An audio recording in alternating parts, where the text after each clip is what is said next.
Hi friends, ఈరోజు మళ్ళీ మీకోసం ఇంకో రెసిపీతో వచ్చేసాను. అదేంటంటే సజ్జలు ప్లస్ గోధుమ పిండి కలిపి చపాతీ చేశానన్నమాట. నేను వీడియోలో చూపించిన విధంగా ట్రై చేయండి, సూపర్గా ఉంటుంది. హెల్త్కి హెల్త్, టేస్ట్కి టేస్ట్ రెండు బాగుంటాయి. మనకి సజ్జ రొట్టె తినలేని వాళ్ళు ఇలా ఇంట్లోనే ఈజీగా చపాతీ రూపంలో చేసుకొని తిని ఎంజాయ్ చేయండి. మనకి ఈ మధ్య ఆరోగ్య సమస్యలు ఎక్కువ అవుతున్నాయి కాబట్టి చిన్న చిన్నవి మార్చుకుంటూ ఉంటే, ఈ కప్పుతోటి ఒక కప్పు సజ్జలు తీసుకున్నాను. అవి మార్నింగ్ నానబెట్టుకొని ఈవినింగ్ చేస్తున్నాను అనమాట. చపాతీ నానిపోయాయి. ఇంకా ఈవినింగ్ కొద్దిగా వాటర్ వేసుకొని చక్కగా ఇలా పేస్ట్ లాగా పట్టేసుకోండి.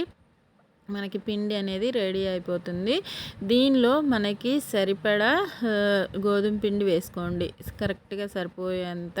ఇంకా వాటర్ ఏం అవసరం లేదు. నాకు తెలిసినంత వరకు వాటర్ అవసరం పడితే కలుపుకోండి, అవసరం ఉండదు అనుకుంటున్నాను. 2 కప్పుల గోధుమ పిండి పట్టింది నాకు, ఇది ముద్ద అవ్వడం కోసము. ఇంకా అప్పటికప్పుడు ఇంట్లో తినాలి సజ్జలతో అనుకుంటే ఇలా ఒక్కసారి ట్రై చేయండి, బాగుంటుంది. నేను చెప్పడం కాదు, ఏ రెసిపీ అయినా మీరు ట్రై చేసిన తర్వాత మాత్రమే కామెంట్స్లో పెట్టండి.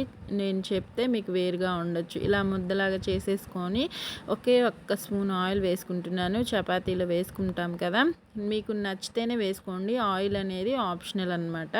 చక్కగా కలిపేసుకొని ఒక హాఫ్ అన్ అవర్ నానబెట్టేసుకున్నాను, రెస్ట్ ఇచ్చాను అనమాట. హాఫ్ అన్ అవర్ తర్వాత ఇలా ఉంది పిండి అనేది. ఇంకా దీన్ని మనం తీసుకొని చక్కగా మన చపాతీలానే రోల్ చేసేసుకోవాలి. ఎన్ని బాల్స్ వస్తాయో చూస్ చేసుకొని ఆ బాల్స్ని ఒక్కొక్కటిగా తీసుకొని చపాతీలాగా రోల్ చేసేసుకోవడమే. అంటే మనకి ఇది ఫోల్డింగ్కి రాలేదు, నార్మల్గా పల్చగా మనం రోల్ చేసుకుంటాం కదా, అలా రోల్ చేశాను అనమాట. ఇంకా అన్నీ రోల్ చేసేసుకొని చపాతీని ఫ్రై చేసేసుకోవడమే. పెనం మీద వేసుకొని నేనైతే ఆయిల్ వేసుకుంటున్నాను. ఆయిల్ ఇష్టపడని వాళ్ళు, తినని వాళ్ళు కూడా ఉంటారు కాబట్టి ఆయిల్ లేకపోయినా ఫ్రై చేసుకోవచ్చు, అలా కూడా బాగానే ఉంటుంది. మా ఇంట్లో వాళ్ళు తినడం కోసము నేను 1 స్పూన్ అంత ఆయిల్ వేసుకుంటున్నాను. ఆయిల్ లేకపోతే నెయ్యి ఉన్నా సరే అదైనా వేసుకొని ఫ్రై చేసుకోండి, ఇంకా బాగుంటుంది. ఎవరి టేస్ట్ని బట్టి వాళ్ళు తింటూ ఉంటారు కదా.